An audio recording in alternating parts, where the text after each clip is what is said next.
Welcome to Table Stakes. I'm Michelle Stevens, course director at CXM Academy. You've got data, lots of it. Customer surveys, behavioral data, transaction history, feedback from every channel, and yet it seems like we're collectively looking for even more data to better understand. My guest today is Mikkel Korntved. He's the CEO of Loyalty Group and recognized as a global voice in customer loyalty. He spent over 30 years studying how to turn customer data into insights that actually drive business results. He runs AutoIndex, one of the most sophisticated customer research programs in the automotive world. Mikkel, welcome to Table Stakes. Thank you, Michelle. Thank you for having me. Getting you in front of the microphone took a while, but I'm really happy that you found the time and that you're there. So I'm truly excited. Thank you. Hey, Mikkel, let's get straight to the chase because there is a lot of ground to cover.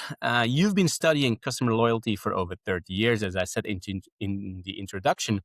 How have you seen customer attitudes towards sharing their data evolve, particularly in the Nordics? Are people more or less willing to share today than they were a decade ago, for instance? Yeah, well, this is actually sort of a paradox because when you ask the question, are they willing to share data? And I would say yes. I mean, actually more and more. So one thing is to talk about response rate or engagement from people wanting to, answer a questionnaire.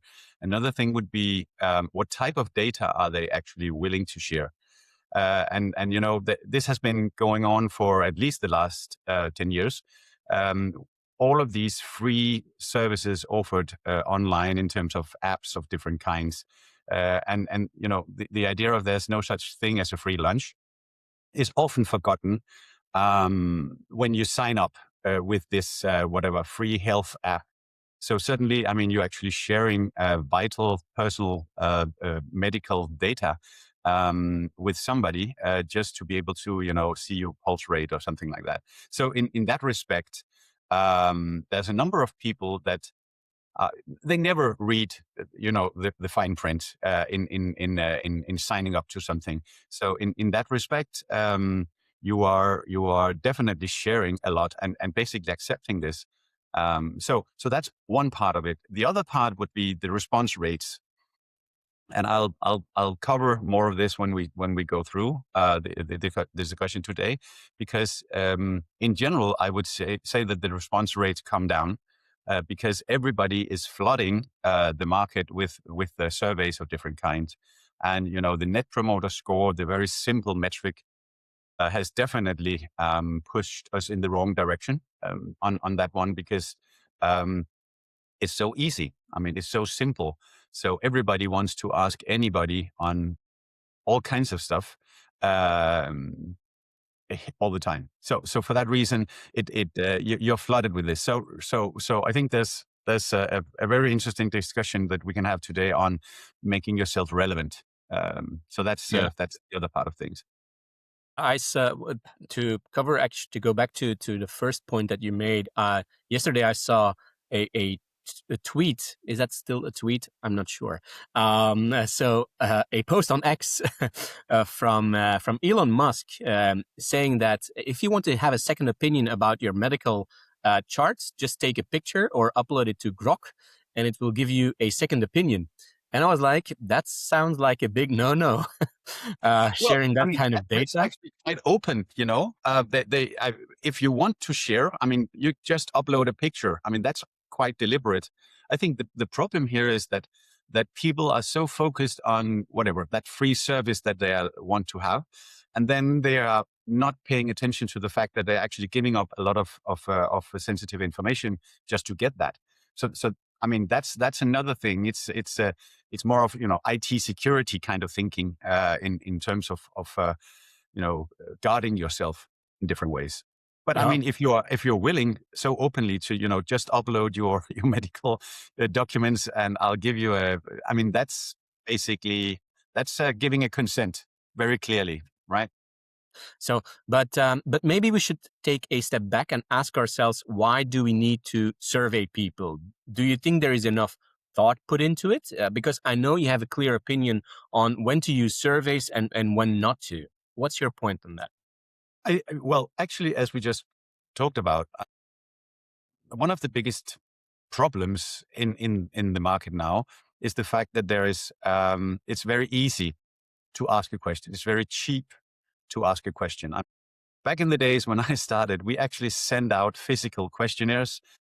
So there was a production cost of printing a questionnaire. Then it was a postal cost of sending it out, another postal cost of receiving it once again, and then a lot of time spending on punching in these data. I mean, that's how it was 30 years ago, right?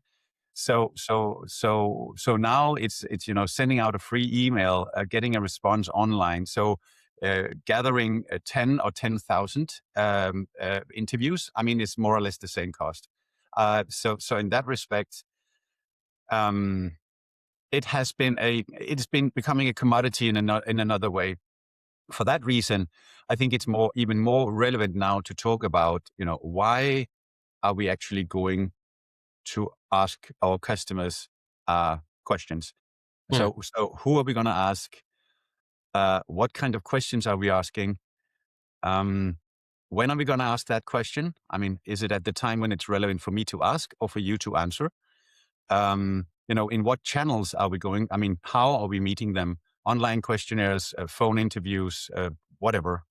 Um, okay, what kind of results do we need from this? And when we have those results, what are the process for ensuring that result actually becomes some kind of change for the better in the organization? And all of this before and after is something that most companies are actually not doing. They basically say, we need to have a survey. We also need to have an NPS scores because we need to brag about it, hopefully. And all of that comes into a questionnaire. So you're basically spamming your customers with irrelevant things. So again, I will come back to the phrase of relevance because I think that's a key word for a lot of things we talk about. So you need to think good and long about why you're going to do this. And when you decide to do it, you also need to prepare yourself. I mean, you need to, it's not a quick fix to conduct a survey. I mean, it should never be. No, no, no, no, no. That's something that a lot of people, take for granted. That we need to ask our customers something, so we do a survey. There are many other ways to actually, and many other factors to consider actually. Um, which brings me to something that fascinates me about your work. You've built something that seems to defy the conventional wisdom about survey length. The industry standard is that surveys should be short, maybe 10, 15 max to avoid fatigue. But your auto index has over 200 questions, if I saw it right. How is that possible? What are the fundamental principles you use to keep 36,000 people engaged through such a long survey? Yeah, well, whoa, here it comes again, relevance. So just for perspective here. So AutoIndex is a automotive study. So it's privately owned car owners who answer a questionnaire. We actually conduct this survey once a year and been doing that for 23 years now in the Nordic region, so northern part of Europe. And that is correct. The questionnaire holds actually 209 questions. Um, but nobody answers 209 questions because one of the things that we work with is what we call rule-based questioning. So in different types of surveys, we would pull two different types of data to rule or to route the respondent through the questionnaire. So one thing is what we already know about you. If we know, it's a customer satisfaction survey of a company, we would know, the name, but we would also know what kind of product you bought, how long have you been, perhaps where did you buy from, stuff like that. So based on that, we will adjust the questionnaire for you to only answer the questions that is relevant for you to answer. The same goes with when you then start answering the questionnaire. There will also be rules that is applied in terms of how you answer questions. So if you're negative on this question, I will open up and ask you some extra detailed questions to basically dwell in on this. If not, I will not do that. So if you're impressed with 209 questions in the AutoIndex study, I can actually tell you that we did another study some years back. The questionnaire hold 1,000 questions, and 1,000 questions was because it was a business school or education. And there was in this in these in this education there was 10 different semesters, right? Okay. So you would follow 10 different semesters. Within each semester, there was 10 modules.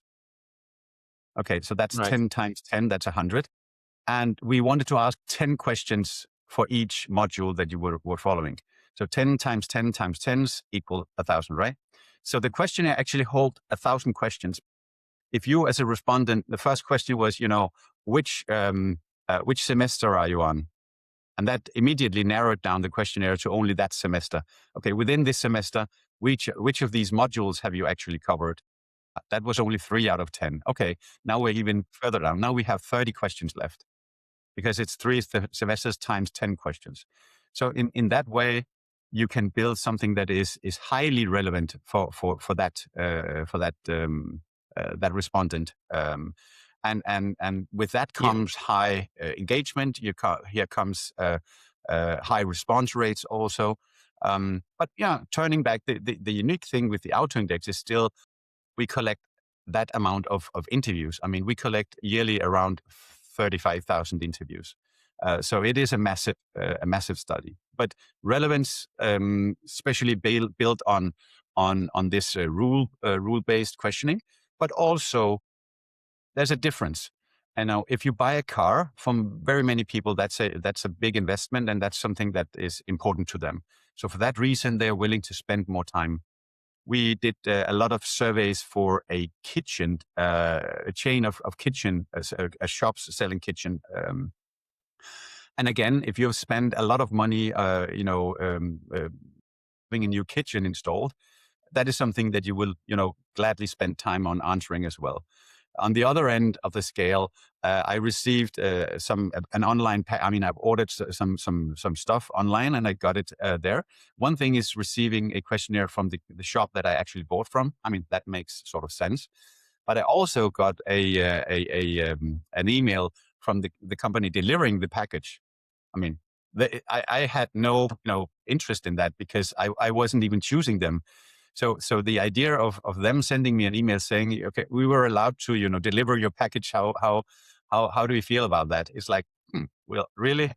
And that brings me back to the idea that now, because it's so simple and cheap, this is flooded in the market, and we need to navigate in that. But if you do this right, you can still have really interesting response rates.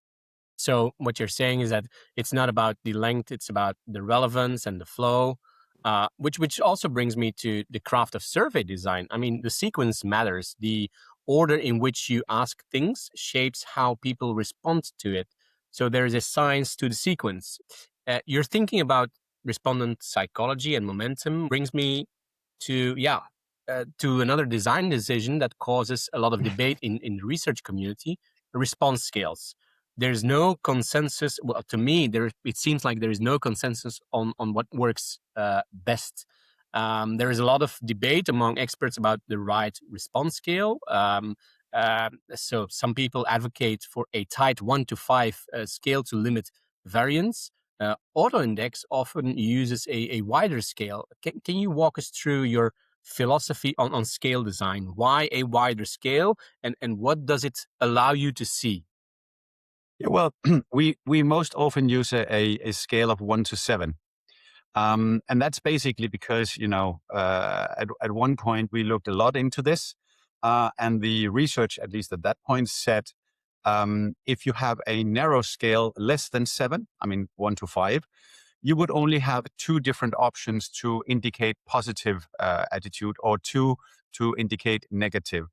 And what you and still see is a lot of companies using a 1 to 5 scale, where you have, like, we have um, whatever, 75% of all our customers indicating 4 or 5. And as soon as you get a KPI like that, you need to change it, because I mean, people get lazy, people get content if you have a high number. You need to feel that there's something to fight for. I mean, so whatever you're looking for, if you have, no matter if it's a 1 to 5, 1 to 7, or 1 to 100 and whatever, if your KPI, your target that you're chasing, if that's more or less all done, so now it's margins that we are battling for, the Mm. organization will not run for that. So then you need to tighten that KPI in different ways.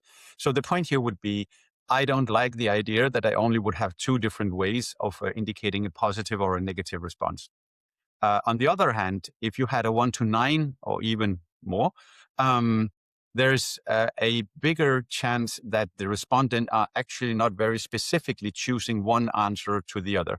I mean, so now there can be a bit uncertainty. I mean, could I just as well have answered 6 as 7? Because it's like, okay, now there's suddenly 4 different positive ones, and I'm like, I'm not extremely positive. I'm not. No. So where do I put it? So at least back in the days when we did this quite thorough, 1 to 7 was the best balance between having as many different alternatives as possible, but on the other hand, ensuring that it's very deliberate where the respondent puts their answer. Yeah. Then another thing, just for reference, when we talk about this, so either an even or an uneven scale. I mean, would it be 1 to 5 or 1 to 4? And that's been a discussion as well over the years, because should we have a middle Mm. number? Um, some would like, for you to take a stance. Okay, are you happy or are you not? Right? And of course, if you have a middle in that scale, there will be people saying, yeah, no, I'm neither nor, so I'll just put it in here. But again, then you can turn to the interpretation of the results, and we would never be satisfied with a middle answer. Again, if you look to like the scale for the NPS, I mean 0 to 10, all the way up to till 6 is actually a negative response. And we would also always argue that if you want to do better, you need to not be average. You need to do something on the positive side of the scale. So I would always include a middle. So in a 1 to 7, it would be the 4 as not acceptable. I mean, this is not good enough for us. Mm. Yeah. So it's about making trade-offs, right? I mean, that's the thing that you're trying to mitigate all the time. You're making trade-offs, and which brings me to the challenge of quality. With that many questions and respondents, data quality must be a major concern. And I wonder, how do you identify a respondent who is just straightlining or rushing through your survey? What does your data cleaning and validation process look like before you even begin the analysis? Hmm. Well, I mean, to make sure that you get the right type of answers from the right type of people, there's a number of things that you can do. And I know one of the most basic ideas in market research would be that you choose the respondent. The respondent shall not be able to choose you. Mm. Okay, so what do I mean with that? We work with when we do the research, we work with what we call single user links or multi-user links. So when I send an email to you asking you for your feedback in a questionnaire, in that email will be a link to the questionnaire, and that is a single user link. So it can only be used by you. In that link or with that link comes also, as I mentioned before, some of the data I already knows about you.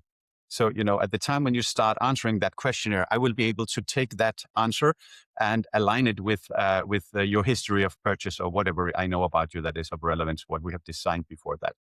So point number one, choose the respondent. I mean, the respondent should never choose you.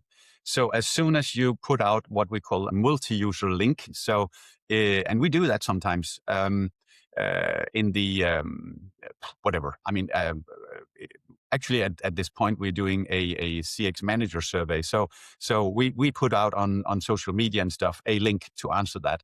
But then we also need to validate in other different ways. But in broad terms, single user link, you choose the respondent first of all.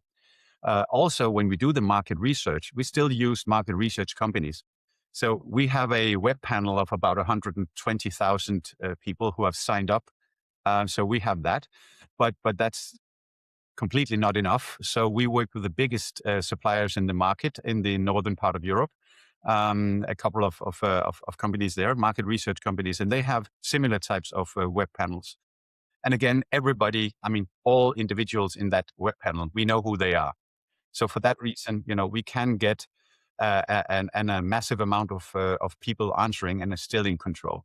So that's the basic idea. Okay, so now we have tried to control who's actually entering into the questionnaire. Still, when we look into the questionnaire, even if it's the right type of people answering, some of them is, let's say, not paying attention. So they just want to be part of the price draw in completing the questionnaire, or something like that. So for that reason, I mean, you can have these straightliners. I mean, so basically just punching in ones or sevens or something all the way through. It could also be somebody who's rushing through. I mean, just not thinking, just punching in some numbers to do it. And these two, we basically screen for that afterwards. So if we have an answer that is basically taking way less time than what we can see in average is spent, that will be taken aside, and sometimes either just delete it or manually evaluate it.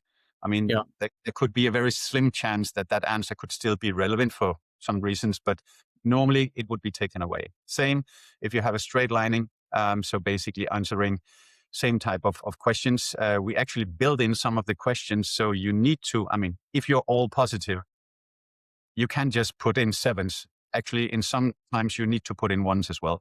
So it's all seven, then it's actually, there's some kind of some error in the behavior of answering the question as well.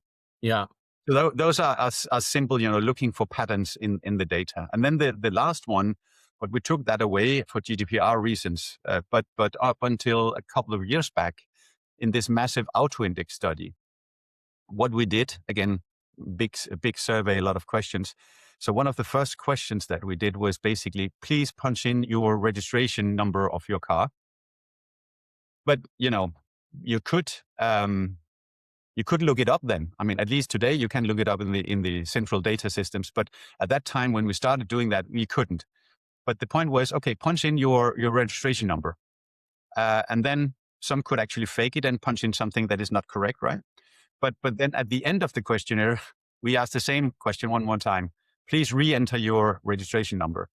So if you punched in something that, just was out of your head and then answer 130 different questions and then need to repeat the same registration number one more time, I mean, if it's a fake, you most probably can't, remember the same one more time. So that was another simple way of trying to look into this. So there are different ways of making sure that the data is valid and relevant. Actually, Yeah. there was another thing I was thinking about, because we're talking about the signs of questions. Also, it's not. It's important to have a clear idea when you ask questions in a questionnaire. So one of the questions that, well, I'll put it another way. We never do a 3-question questionnaire. So, if you take the straight traditional NPS setup with, how would you recommend, and then 2 open questions, we never do that. We always need to have other types of questions to be able to have it diagnosed. So the NPS gives you a reading, a temperature, but we need to diagnose you afterwards. If you have a fever, why do you have a fever? What are the main reasons for that? And we need other types of information for that. So okay, if I ask a car owner about their satisfaction or their willingness to recommend, there's a huge difference if I ask in the beginning of the questionnaire or at the end of the questionnaire. And what I want to do is to try and have a response that equals as much as possible the actual feeling and future behavior that they have. So for that reason, I always put that in the beginning of the questionnaire. Because when I put you through 130 different questions about your car ownership, your car and how you use it and how pricey it is and all kinds of stuff, I mean, you build up a massive amount of attitude on this. And that Hmm. is not, that will not reflect how you would normally think about it or behave, because you're very much in detail thinking about it right now. Yeah. So the point would be some of these important questions to make sure that they are as relevant for a general attitude from the clients. I would put them in the beginning of the questionnaire. Yeah. Whereas a detailed question about, how did you feel about handing in your car for service or something like that? I mean, you could put that anywhere because it's just how they remembered it. It's not as much of importance, but the overall general questions, put them in the beginning. If Yeah. somebody drops out, I mean, that's another thing, a dropout rate from the questionnaire. You should always make sure that you have the most important questions answered first. So if they get tired for some reason, that's actually another thing. Yeah. So there are sophisticated filters and checks, but I'm also curious about the moments when you have to make a hard call. There must be times when the data doesn't meet your standards. Can you share a story about a time you had to throw out a significant amount of data because it didn't meet your quality standards? What was the lesson learned there? Yeah, I can. Um, we've sort of been hovering around this AutoIndex car, automotive survey. So let's just keep it there.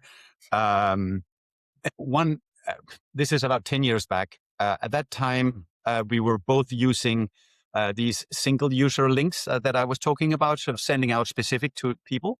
But we also worked with a number of business partners. So car owners associations in the markets and stuff like that. So they actually got a multi-user link.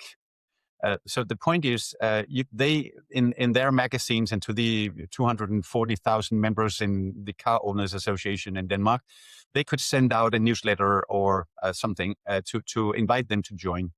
Just for reference, these responses were not used in full. We only picked some of them if we needed them because of the fact that they were coming in from a multi-user. But there was an interesting story at one point because for a certain brand, I will not name the brand here, but there was let's just call it an under average low satisfaction scores in the market. That was where they were.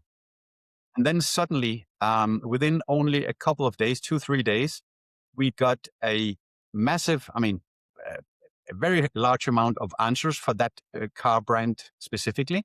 And all of these were very much above average satisfied. So again, this triggers like some of the screening systems, and we looked into this.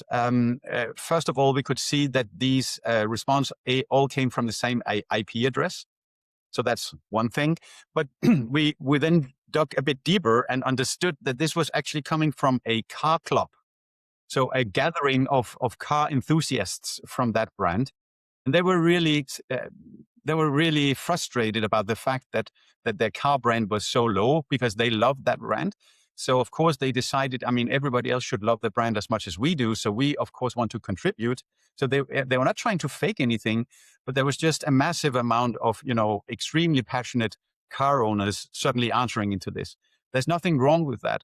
But suddenly, I mean, the amount of interviews were not balanced anymore because, there's not that many of them. So we could see how big a percentage of that car brand's owners are this level of satisfied. So for that reason, we could balance and adjust for that as well. But that was like a simple way of somebody. It could just as well be somebody trying to cheat or trick something. But identifying again patterns to this. So that was at least one story. Yeah, that's a tough call, but it speaks to your commitment to data integrity, which brings me to the practical question for a CX leader listening right now who is responsible for a voice of customer program. What's the most common mistake they're probably making or about to make? I would s- uh, I would say motivating motivating the respondent to participate. And I'll elaborate on that one. So the point here is, again, as we talked about before, it's very easy to do surveys at this point. So for that reason, it's some companies don't think much about it. They just go with it. But basically, what I would say is, so you need to prepare the respondents before you do the survey. And we have a number of initiatives there. Anything from actually a prepping letter, if it's a customer satisfaction score from a company, somebody actually are sending them an email saying, within the next couple of days, you will receive an invite. This is very important to us. Perhaps this is actually sent by somebody high ranked in the organization to say this is important. So basically prepping the respondents before. So telling them this is actually important. I mean, if you in any way or form can, you should participate. You should do this. That's one thing. Then, as we have been talking about, relevance during the data collection. So answering the questionnaire, make sure that the the motivation, the text, the introductions, but also the type of questions are as relevant as possible. That would reduce the dropout rates, but also an important part, the education of that customer, that respondent. Because if I have a poor experience answering that questionnaire, I will most probably not do it again. And you would hopefully like me to do it again in whatever, half a year or a year later or something. So making it a good experience to answering the questionnaire, that's another thing. So relevance in the actual questionnaire design and flow. And then afterwards, so the follow-up, I mean, when you actually have received the data and done something about this, you need to inform the customers about it. And you can either do it very directly, I mean, sending an email saying, thank you very much for participating. And, here's what we learned and this is what we want to do. Again, you are educating and motivating the respondent. Okay, it actually made good sense for me to participate. And yeah, they are using this for something good. I'll definitely, be part of this as well. So when doing something like that, we see massively better response rates than what is in average. I mean, in the US, it's completely destroyed. In the US, you talk a lot about spray and pray in terms of sending out both marketing campaigns, but also surveys. In Denmark, we see, Nordic region, actually, we see still quite okay response rates. And just to end with a funny one, this is a B2B a client of ours. We had, they put in the contracts they had with their clients. So B2B clients, right? In the contract signing, when we are starting working together as part of our quality process, you're actually obliged to answer a questionnaire twice a year. Because that's part of our quality process. So, and they used it very actively in the meetings with that client and stuff like that. So in different ways, it was an integral part of the collaboration with that client. They had response rates above 90. I think it was about 95% business to business. I haven't seen that anywhere else. Normally, the best response rates in B2B would be about 50 or something, but that's still high. Yes. And when we look at B2C, it's somewhere between 20 and 35% from the types of projects that we run today. Yeah. That's still pretty good. Yeah, that's absolutely very good. I mean, and especially in B2B, when you face these matrix organizations where you have multiple stakeholders, that's not always easy. Well, that's it. Thank you so much for the insights you've shared. So data only has a value if it's clean, if it's relevant, and if it tells a story. Mikkel, thank you for being here and for showing us that great data starts with great design as well. You're most welcome. Thank you. And thank to all of you watching and listening. Your data is only as good as the rigor you bring to collecting it. That's table stakes. Until next time, here or in one of our courses. See you around.